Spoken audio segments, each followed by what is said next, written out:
Et coucou tout le monde! Mais qu'est-ce que c'est donc cette photo Burke? Eh bien, c'est une photo de votre hanche. Et ce que vous voyez en jaune, c'est votre nerf sciatique. En rouge, rouge très foncé couleur sang, c'est votre piriforme. Et quand votre nerf sciatique, eh bien, il est coincé, il va faire du mal à votre piriforme. Donc aujourd'hui, de quoi je viens vous parler? Je viens vous parler de la sciatique. Beaucoup de gens souffrent de la sciatique et se disent qu'il ne faut plus bouger quand on est sciatique. Ça, c'est entièrement faux. Et donc, certaines d'entre vous me disent être sujettes à la sciatique, voire vos conjoints sujets à la sciatique. Et coucou Céleste, j'espère qu'il va mieux. Et donc, là, je vais vous montrer 5 mouvements qui vont vous éviter de choper la sciatique, ou bien si vous l'avez, d'essayer de la faire partir le plus vite possible grâce aux étirements. Donc, c'est parti. On va commencer donc avec un mouvement que beaucoup d'entre vous connaissent, toutes celles qui font du stretching. Donc, on va se coller énormément les fesses comme ça sur un mur. Et là, on va venir se placer dans cette position. Hop. Et là, on va venir poser le pied. On lève les fesses, on croise ici sa jambe. On la croise plus ou moins suivant ce que chaque personne pour ressentir au maximum l'étirement du fameux piriforme ici. Donc, on va surtout redescendre le bassin le plus possible. Plus tu vas lâcher ton bassin, plus tu vas venir étirer cette zone. Tu relâches bien tes épaules, tu allonges ta nuque, mets de la longueur dans ta colonne vertébrale et tu restes comme ça 20-30 secondes. Tu fais à droite, tu fais à gauche. Mais juste une petite consigne. Imaginez tout le temps que j'ai ma sciatique ici, du côté droit. Donc, ce que je fais, je vais déjà étirer le côté gauche. Ensuite, j'étirerai le côté qui fait mal. Dans tous les étirements que je vais vous montrer, on fait toujours l'étirement du côté qui fait mal en dernier. Donc voilà pour le premier mouvement. Le deuxième mouvement, vous allez être bien allongé sur votre tapis. Les jambes de l'écart de vos hanches. On va toujours, elle est malade, donc je la laisse tranquille. On va venir croiser celle-ci par-dessus l'autre, tranquillement comme ça. Rien ne bouge, il n'y a que cette jambe qui bouge. Comprenez bien que le nerf sciatique, quand il vous fait mal, le nerf sciatique, il se greffe sur vos vertèbres, il va longer votre fesse, il va descendre ici et il va venir s'accrocher sous le pied. Ça veut dire que quand tu as une bien grosse sciatique, tu peux avoir mal jusqu'en bas, ça te prend vraiment toute la jambe. Et quand tu n'as pas trop mal, ça se situe un peu juste là, au niveau des lombaires et ici. Donc, une fois que tu as fait une vingtaine de fois ça, tranquillement, tu fais avec ta jambe malade, tu croises. Les deux jambes restent toujours parfaitement tendues. Et c'est un mouvement lent comme ça que tu fais en croisant juste ta jambe. Tu peux le répéter un peu plus sur le côté qui fait mal. Ça, c'est le deuxième mouvement. Le troisième mouvement, on va venir étirer tout le dos avec donc cette technique. Là, tu as les jambes qui sont bien collées au sol, tu as le pubis enfoncé dans le sol, tu as le cucu serré, tu places tes deux mains ici, tes coudes ici. Et là, tu vas monter en mettant énormément de longueur jusqu'au sommet de ta tête. Tu vas monter, monter en te grandissant au maximum. Tu vas rester 15 secondes comme ça. Les fessiers serrés. Tu vas redescendre. Si ton corps le permet, tu vas ramener les mains vers toi et tu vas remonter encore. Donc tu monteras peut-être un peu plus haut. Et tu vas le refaire une troisième fois. Tu rapproches un peu. Si ce n'est pas possible, tu fais les 3 fois au même point. Et tu vas revenir. Et là, menton vers poitrine et énormément de longueur. Les épaules bien basses. Et tu vas rester encore 15 secondes. Donc ça, c'est le deuxième mouvement. Quand tu vas remonter, tu vas mettre tes mains sous tes épaules.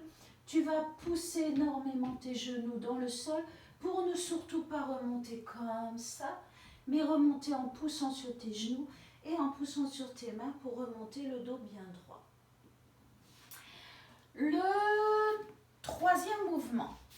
Le troisième mouvement, on le fait aussi en stretching. Il est extrêmement bénéfique pour ton nerf sciatique. Tu ramènes bien les deux jambes vers toi. Toujours, j'ai mal à mon nerf sciatique de droite, donc je vais descendre déjà à droite. Puisque si je descends à gauche, j'étire. Je ne veux pas l'étirer en premier. Donc je descends ici. Soit je reste comme ça, soit je développe mes jambes et je tourne la tête dans l'autre sens. Et là donc, je vais étirer ici. Si c'est trop, si tu as bien mal à ta sciatique, tu ne pourras pas tendre. Donc tu resteras comme ça tranquille. Tu peux aussi, si tu as vraiment très très mal et que là tu es descendu comme ça, tu vas mettre ici un coussin, un ballon, n'importe quoi. Voilà, hop, comme ça, pour soulager ton nerf sciatique. Et peut-être le lendemain tu vas le mettre un petit peu moins et un petit peu moins et tu vas laisser ta jambe descendre. Donc ça dépend de ton niveau de douleur. Ensuite, évidemment, tu fais l'autre côté exactement pareil, tendu, pas tendu, coussin ou quelque chose entre tes jambes. Si ça fait trop mal, de laisser descendre le genou, puisque ça tire beaucoup plus. Donc, voilà pour j'en suis au troisième. Le quatrième mouvement, c'est la position du mahométan, c'est-à-dire beaucoup d'hommes et de femmes arabes, africains se mettent beaucoup dans des positions comme ça. Et c'est une position qui est sensationnelle pour notre corps, voire même pour nous vider l'intestin.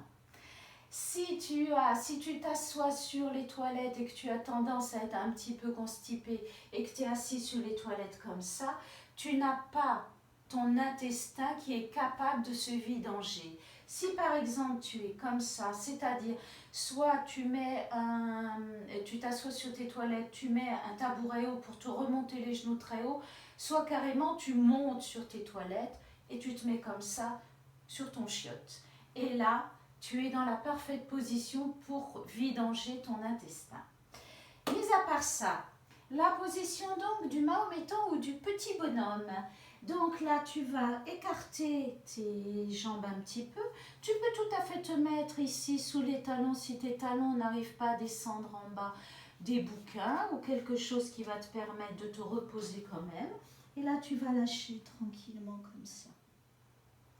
Tu vas rester comme ça, tu peux rester 1 minute si tu peux. C'est une position vraiment qui va énormément te soulager. Si jamais cette position, tu ne peux pas l'avoir, tellement t'as mal, tu vas t'asseoir sur ton lit. Imagine, j'ai mon lit derrière. Je vais pousser mes fesses jusqu'au bord de mon lit. Je vais écarter les jambes et là, je vais venir poser mon ventre sur mon lit et relâcher comme ça. Et donc, imaginez vraiment que je suis assise, le lit qui arrive juste ici. Et là, je vais relâcher comme ça. Voilà pour ce mouvement. Le dernier mouvement, évidemment, c'est le mouvement du psoas. Puisque souvent, la sciatique, tous les problèmes de douleur de bas du dos sont la conséquence du psoas ici qui est complètement rétracté à cause de notre position assise et qui va tracter ici, qui va nous faire très très mal au niveau du dos. Pourquoi? Parce que comprenez bien que votre psoas est un muscle qu'on appelle le muscle poubelle ou un muscle pieuvre. Il a 3 bras. Il a un bras qui vient se greffer à votre pubis, un bras qui vient se greffer ici et un bras qui vient se greffer au niveau de vos côtes ici. Et il vous enveloppe comme ça avec ces 3 bras toute la hanche. Exactement comme le muscle du trapèze. Le muscle du trapèze, ton trapèze qui est aussi un muscle à 3 bras et aussi un muscle dit muscle poubelle, c'est un muscle qui vient se greffer à la base de ta tête, sur la pointe de ton épaule et entre ton dos. Voilà ces 3 bras où ils se rattachent. Et donc si tu as des douleurs dans la tête comme ça peut être tout simplement ton trapèze. Si tu as tout ton bras qui est, il n'a pas de force, il te fait mal, ça peut être là l'insertion qui irradie tout le bras. Ou le plus classique, la douleur entre les omoplates, où on a envie qu'on nous écrase les omoplates, cette douleur est souvent à cause de ton trapèze. Donc ces deux muscles ont besoin de beaucoup s'étirer la tête comme ça pour étirer celui-ci. Et là, on a aussi un mouvement pour étirer le psoas. Mais il faut savoir aussi que de par leur texture, ce sont les muscles, les 2 zones de notre corps qui vont choper tout ce qu'on appelle le stress oxydatif de notre corps, c'est-à-dire le stress qui va attaquer notre propre stress, qui va attaquer nos organes et qui va attaquer, c'est-à-dire que toutes les toxines vont aller se loger ici ou ici. Donc celui-ci, il n'est pas gâté, puisqu'il chope toutes les toxines et en plus, nous passons notre vie en général en position assise. Ça veut dire qu'il va falloir l'étirer au maximum. Donc, pour cet étirement, on va se mettre ici, la jambe presque à angle droit. La jambe derrière, écartez bien vos pieds dans la largeur pour être bien stable. La jambe derrière est parfaitement tendue. Par contre, le talon n'est pas nécessairement posé au sol. On ne va pas chercher à étirer le tendon d'Achille. De plus, il ne faut pratiquement jamais le poser au sol puisque tu vas du coup étirer ton tendon et ton tendon d'Achille ne supportera pas d'être étiré 1 minute 30. Lui, le tendon d'Achille, on l'étire 30 secondes, il est étiré. Alors que notre cher psoas, il faut le tenir 1:30. Donc là, surtout pas comme ça, mais bien en fermeture. Là, le dos parfaitement droit, pas penché, du coup, tu n'étires pas, bien droit. Et là, tu vas rajouter, pour accentuer l'étirement, ton bras. Tu vas mettre énormément de longueur, puisque tu vas étirer le bras qui est ici. Ici, en dessous tes obliques, tu as le faisceau là, du psoas. Et tu vas étirer celui-ci. Si tu veux accentuer ton étirement, tu vas te mettre comme ça. Et là, tu vas pencher un tout petit peu sur le côté, tu vas mettre de la longueur.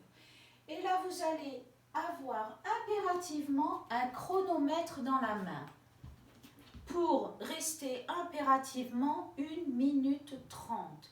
Pourquoi 1 minute 30? Parce que notre psoas, il est un peu con, parce que si on tient l'étirement moins d'1 minute, il croit qu'on le tonifie, il se contracte. Alors que là, on veut l'étirer. Et c'est seulement les 30 dernières secondes que là, il comprend que vu qu'on reste, il n'en peut plus, et bien là, il se laisse partir et il se laisse étirer.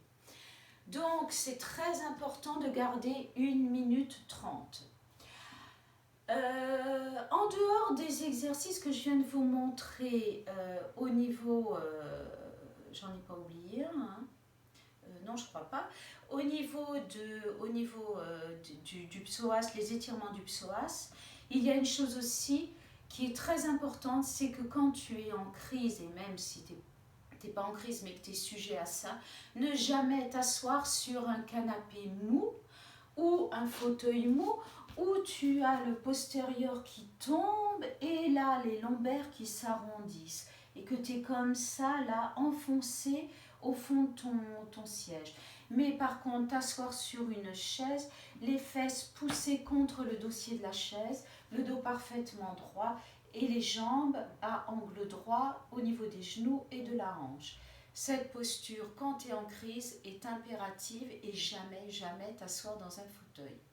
Et dernière chose, on a dit longtemps que quand on avait une sciatique, il fallait rester allongé, il ne fallait pas bouger. C'est la pire des choses que l'on peut faire.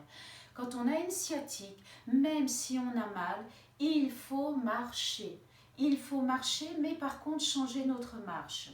Si tu as tendance à marcher en faisant des pas un peu longs, tu vas les réduire. tu vas faire des pas plus petits, puisqu'à chaque fois que tu vas allonger ta jambe, là, tu vas tirer sur le psoas, oui, et donc faire des pas plus petits, comme ça, et faire une marche un petit peu plus lente que tu as l'habitude, mais aller te balader une demi-heure tranquille, qui va permettre vraiment à ton psoas de se mettre en mouvement et de se relâcher. Donc voilà en gros toutes les consignes pour le psoas. J'espère que si tu n'en as jamais eu, tu n'en auras jamais. Et si tu es sujet à ça, fais ces mouvements et tu verras le bienfait que ça te fait. Je vous fais plein de gros bisous, prenez soin de vous.